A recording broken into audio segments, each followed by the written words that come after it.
Good morning, everyone. I'm John Myrie, and welcome to the Wisconsin Northland Outdoors. On this week's show, we have tips and reports for you from Jarrett McCarthy down at Hayward Bait and Bottle, and then we talk ice fishing with Hayward area fishing guides Ty Sennett and also with fishing guide Steve Genson. Lots to cover on this week's show, all coming up right after these messages.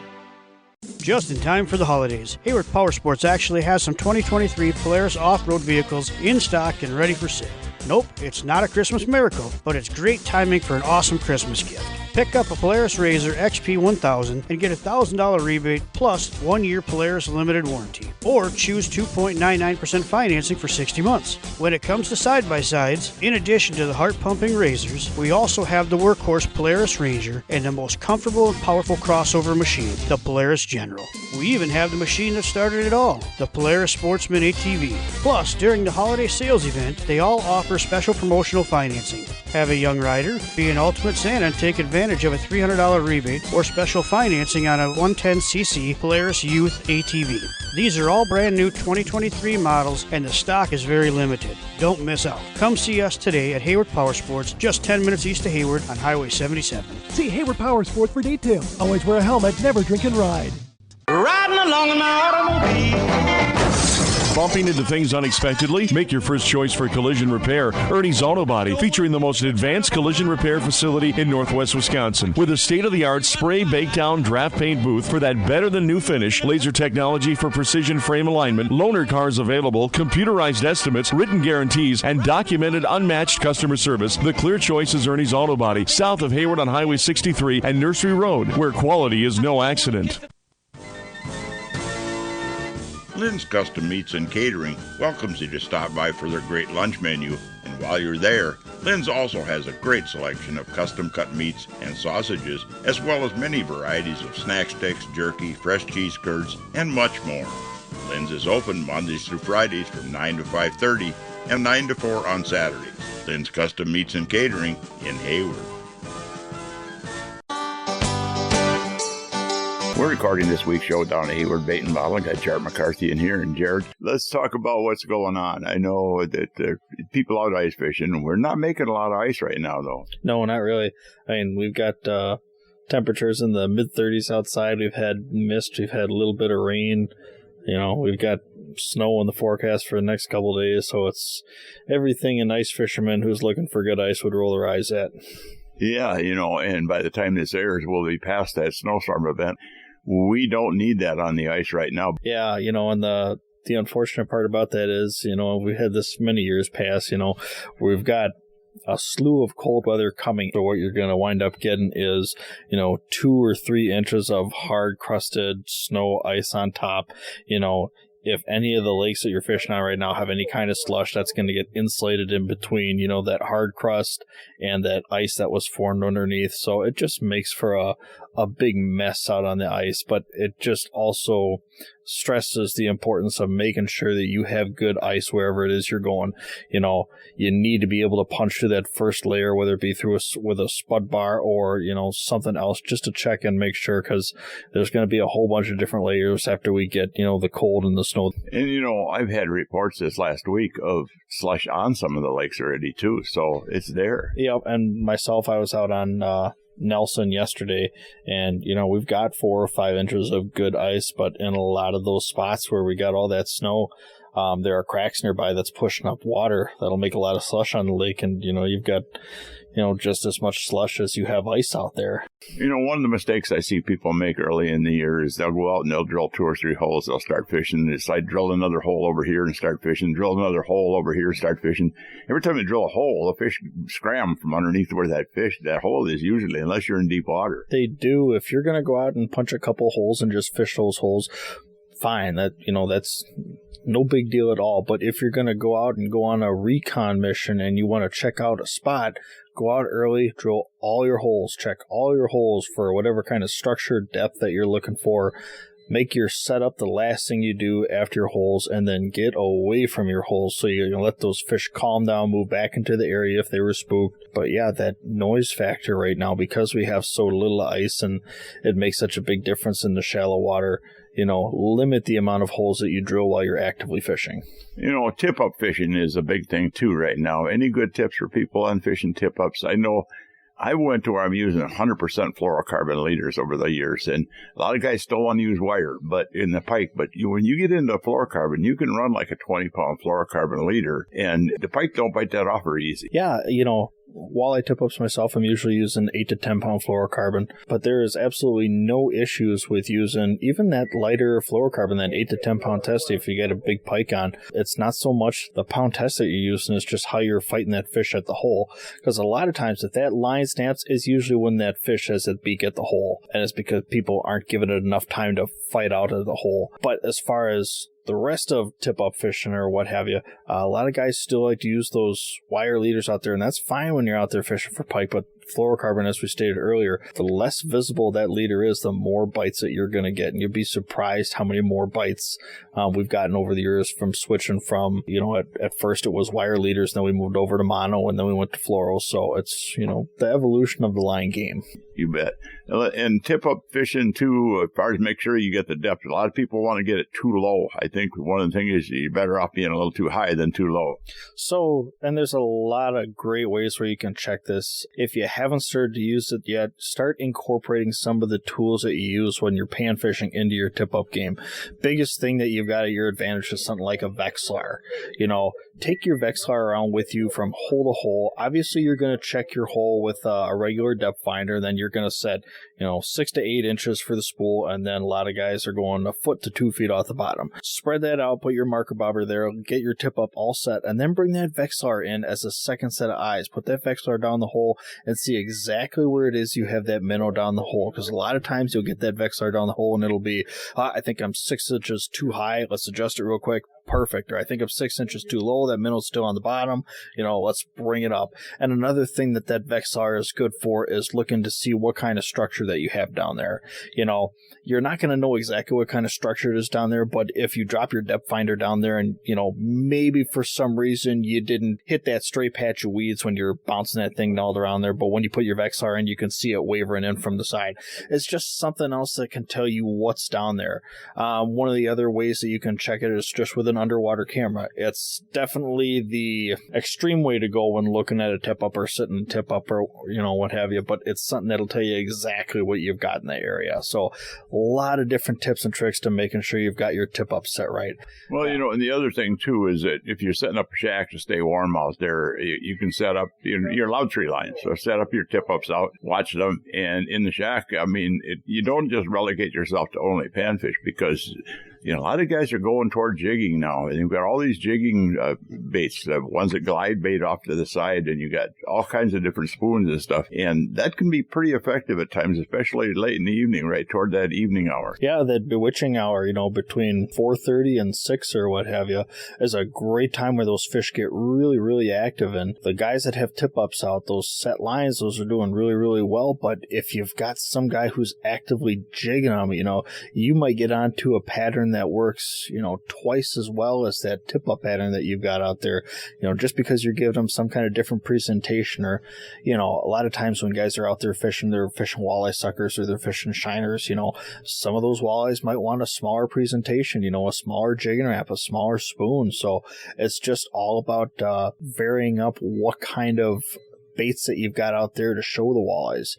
Not every walleye is going to come on a walleye sucker or a shiner, so make sure you keep your options available. And early in the year like this too, is that the evening hours is when, especially more clear waters, when you start seeing life coming up on the bottom of that on your depth finder, your zooplankton and everything comes up, and you have, believe it or not, there's insect hatches, there are larvae down there that they're eating bloodworms and stuff. And in the more darker water lakes, that can be a more of a daytime bite. But in the evenings, that's your witching hour, and that's when everything starts to come alive. It is evenings and mornings. Don't forget about mornings, because those will be some really good times too. But yeah, those evening hours, those are definitely the times that you want to be out there. You want to be set up well before that time rolls around. And once we start getting a lot of cover on the ice, snow cover, then it darkens the water up underneath, and then that can be more of a prolonged daytime bite. But let's talk about down here at the store. You guys got just about everything anybody might need for ice fishing out here, or if they will get out, you go out in the late part of the bow season yet. Yep, heck yeah, we've got just about anything you could be looking for ice fishing down here. Tip-ups, line, bait, we got it all right here. Shack shelters, augers, and all your late season bow gear. We've got it here for you. And I mentioned these glide baits. You got just about every brand of them in here now, even the Moonshine Minnows, and you got the Kalen stuff and everything. We sure do. We've got a whole bunch of stuff in here that's going to catch fish. Jarrett, thanks a lot for coming in here, and let's not forget you got stocking stuffers here if people need some presents or gifts. Oh my goodness, heck yeah, we do. Thanks a lot. Thanks, John. Well, folks, we need to take a break right now and hear from some of the fine sponsors that make this show possible every week. When we come back, we'll be talking ice fishing with Hayward Area Fishing Guide Ty Sennett. So stay tuned. We'll be back right after these messages. Hunters and anglers, Hayward Bait and Bottle is your one-stop sport and bottle shop in Hayward. They have a huge selection of ice fishing gear, including portable shelters, power augers, electronics, beaver dam tip-ups, ice rods, and just about anything you'll need for ice fishing. They also have archery supplies, bows, crossbows, muzzle loaders, ammo, and much more to help you enjoy the outdoors. While you're there, check out the bottle shop for a full selection of beer, wine, and liquor, too. Hayward Bait and Bottle is your one-stop sport and bottle shop. The Hayward Lakes Visitors and Convention Bureau in Sawyer County, Wisconsin welcomes you to our Northwoods hometown. No matter the season, no matter the activity, you'll always be surrounded by our great outdoors. What more could you ask for in a vacation destination? Woods, waters, world-class events. Contact us for information on lodging, dining, attractions, events, trail conditions, and more. Order your free vacation guide and start planning your getaway today. Visit us at haywardlakes.com or call 1-800-724-2992. Hayward Power Sports has a limited number of Can-Ams in stock. Come pick a 2023 Can-Am Outlander ATV, or we have the 2023 Can-Am Commander and Defender side-by-sides, and special promotional financing is available on all of them. Want to really surprise a young rider? Hayward Power Sports has Can-Am 90cc youth ATVs that offer a $500 rebate or 0% financing for 60 months. These machines will go fast, so don't miss out. Get your Can-Am today at Hayward Power Sports, just 10 minutes east of Hayward on Highway 77. Offer subject to credit approval. See dealer for details.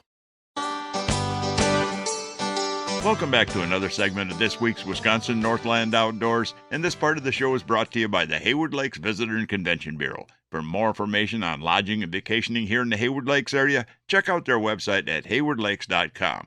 Well, folks, last week we had Hayward Area Fishing Guide Ty Sennett on. This week we've got him on again, and we're talking ice fishing with Ty.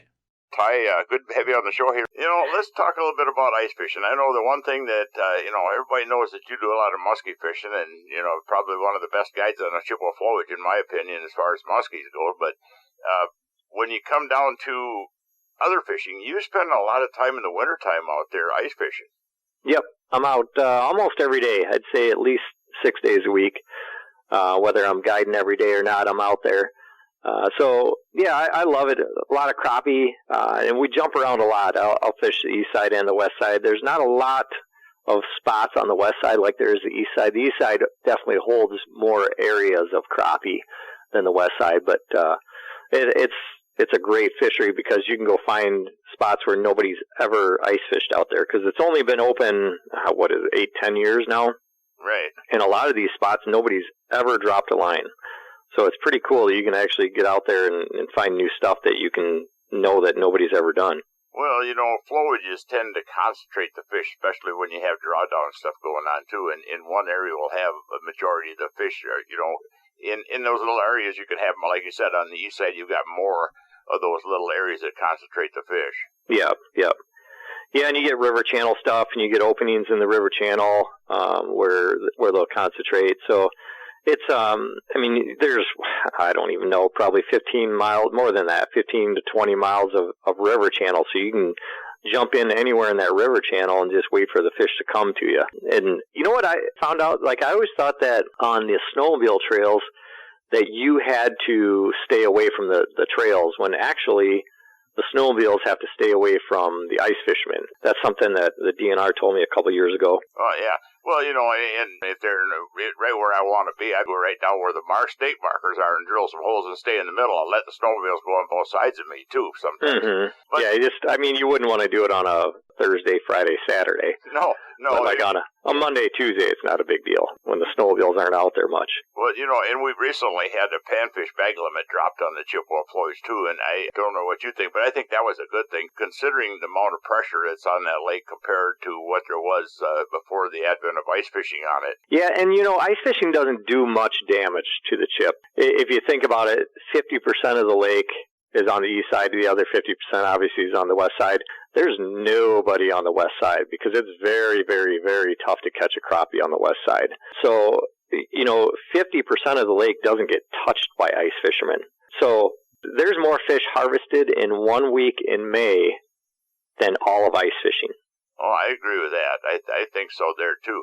You know, and the fact is that the crappie, I think the biggest reduction in crappies and bluegills in that lake was when they went back to that drawdown again, because immediately... Oh, it kills a lot of fish. Yeah, immediately I wasn't seeing these huge schools of fish with my hummingbirds that I normally see. I mean, you know, I live and die by my electronics. I mean, think you know that. I mean, my electronics is the biggest thing to me in the boat as far as finding fish. Yep. And you know, I was seeing these huge schools of panfish everywhere, and as soon as that drawdown started again, I saw less of them. But the trade-off is... So the drawdown kills the juveniles. Yep. All the young of the year die when you draw down the lake like that. And the drawdown is, to me, very confusing because the main goal is the betterment of the walleye fishery. Well, if you're killing what their main forage is, which is the young of the year, right now, if you cut open any walleye out there, you're going to find 2-inch bluegill and crappie. Right. And right now, by drawing the lake down, they're killing all those 2-inch bluegill and crappie. So, you know, you're trying to better the walleye fishery, but you're also killing off all their forage at the same time. So, you know, the drawdown in March, like they used to do it, is very effective because you're going to have so much runoff. You don't want flooding.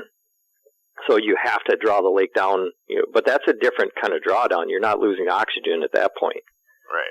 But if you draw it down in October and November, then you're going to have so much less water and so much less oxygen. And those, like I said, the forage that those walleye feed on are dying off like crazy. And then you're going to have multiple year classes of crappie and bluegill that are gone.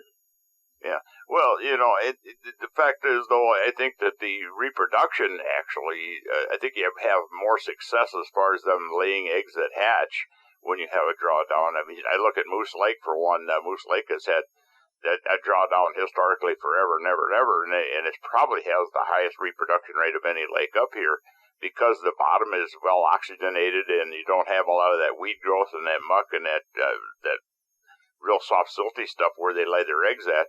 But on the other hand, you have to have food for the fish, too. Right, exactly. Yeah, you guys are pretty blessed up there on Moose in that you have tributaries coming in that always have oxygen. So you're pretty lucky there. Yep. You know, it runs over a lot of rocky areas to create a lot of oxygen in the winter. So you guys don't deal with a lot of winter kill, and I'm not saying it doesn't happen because it happens on every single lake every year. To what extent it happens, you know, that's different. Oh, yeah. Well, in the flowage, you got all these isolated pockets and stuff that don't get that flow through, where moose is a whole different animal. It's pretty much a straight shot. The one or two pockets we do have that are isolated do have a severe oxygen problem in the wintertime. Yeah. And I think you see that more in areas on the chip where it's at. What do you think this year is going to be like as far as the ice fishing, given the fact that we're coming out of the fall with a pretty substantial load of food and forage in the lakes for these fish to eat? Yeah, it's going to be a little tougher year probably for crappie. I know in talking to a lot of pan fishing people, it was a very, very, very tough year. You had a couple windows this fall where people were getting them. Like I have a buddy, Terry, that did pretty well, and a couple other friends that did pretty well, but they did not do well all year, that's for sure. Yeah. A lot of the crappie guides struggled throughout the year, and I think it's going to be the same thing. You're going to have like periods where you find them, and it might be a 2-week period, maybe 3 weeks at the longest, but you're going to have to keep moving around to stay on them. Yeah. Well, I will say this. As myself, it was a tough year this year. We didn't catch the numbers of fish we normally caught, but I really, on the other hand, didn't have any bad days, and that will attribute completely to using live scope and forward-facing sonar, because you're able to get on the fish where and pin down individual pods of fish a lot easier with that sonar. So, overall I had a good year, but like I said, it was down as far as the numbers. We just didn't have that fast and furious action we normally have. Yeah, I don't do a lot of open water crappie fishing.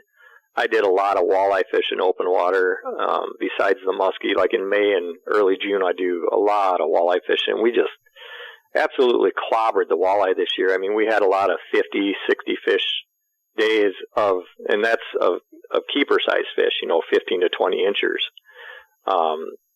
We didn't have as many of the small ones this year, which is good.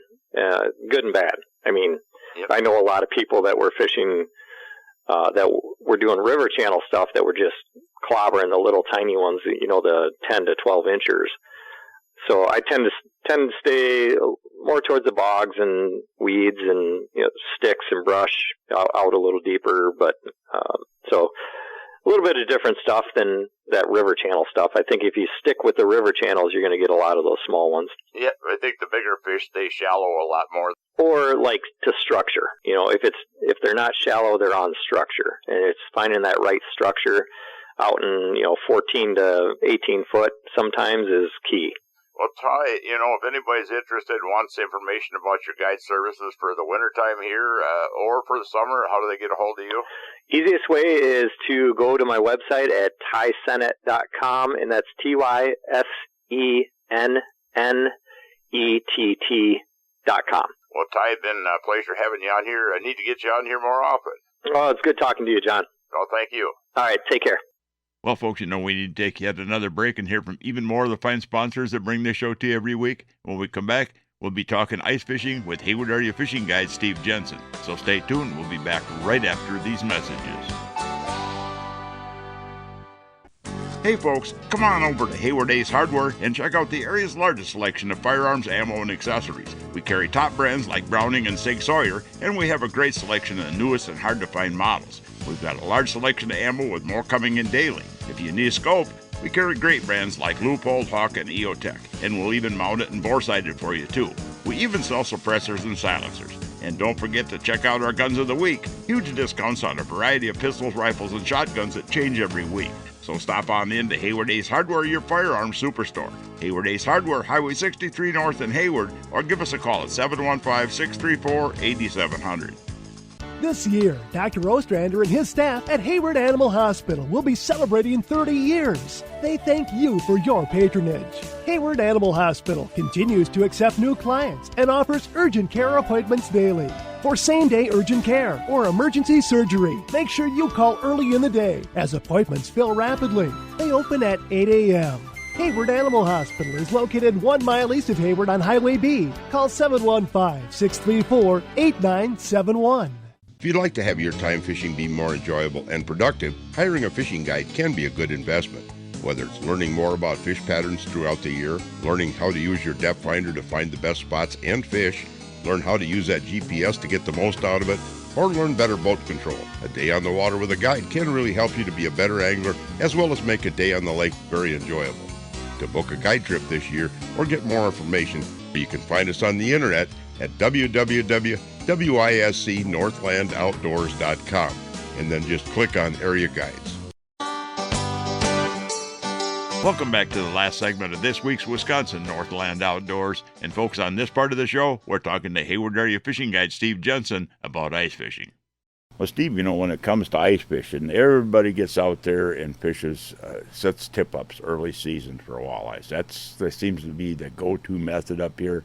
But yet when you go to Minnesota, for instance, the go-to method is a jig spoon or a jig. Absolutely, and I'll be honest, I'm one of the guys in the area that does do a lot of jigging.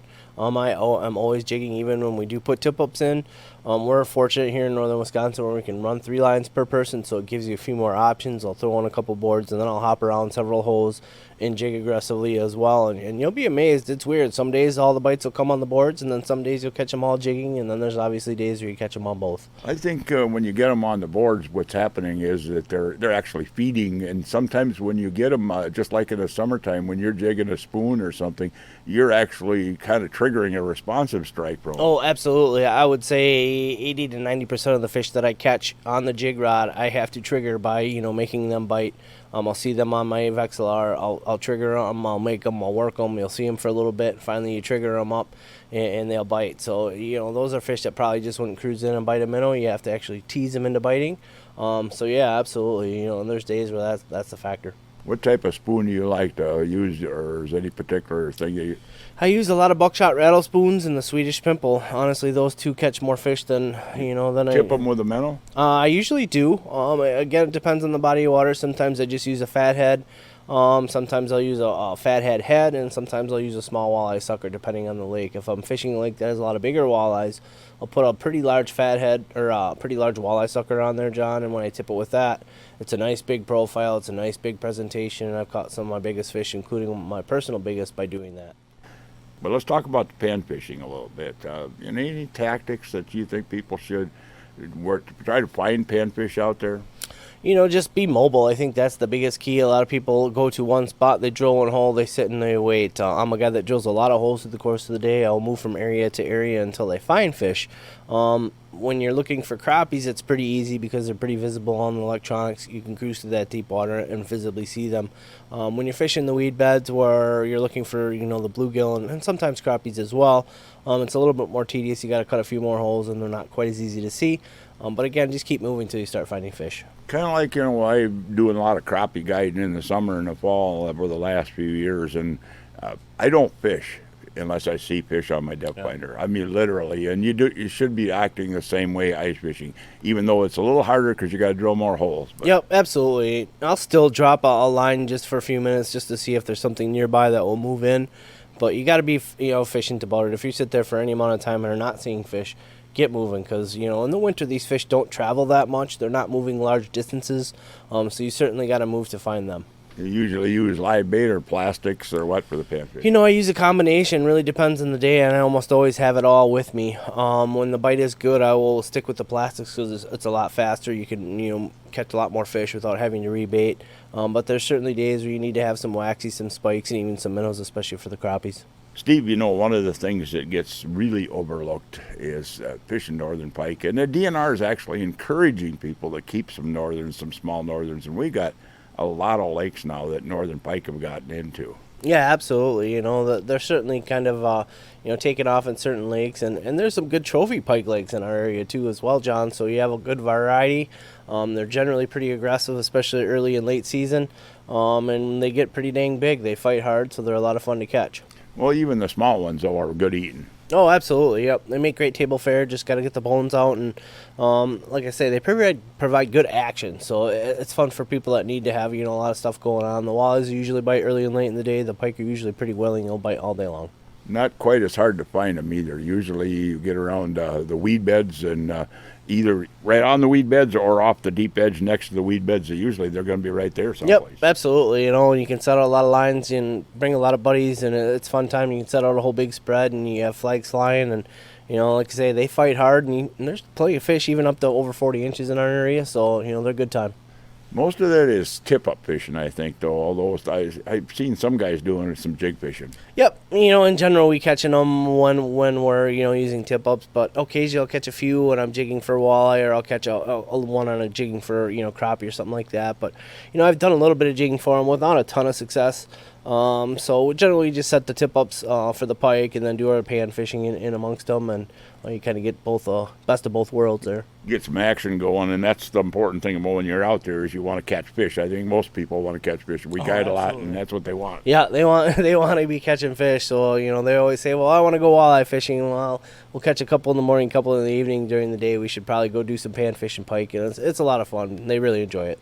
Steve, I know both of us guide in the wintertime out there. We're geared up for it. Give out your guide information. Yeah, if anybody'd like to get a hold of me for fishing this winter, you can get at me at fishhunts.com or on my cell phone at 715-558-3709. Thanks, Steve. Yep, you betcha. Well, folks, we're about out of time for this week's show. I'd like to remind everyone out there that if you miss a show, go to our website at wnoradio.net. From there, you can link to our podcast site, and the show is also on Spotify and Google Podcasts every week. And also, if you're looking for information on vacationing and lodging here in the Hayward Lakes area, check out the Hayward Lakes Visitor and Convention Bureau website at haywardlakes.com.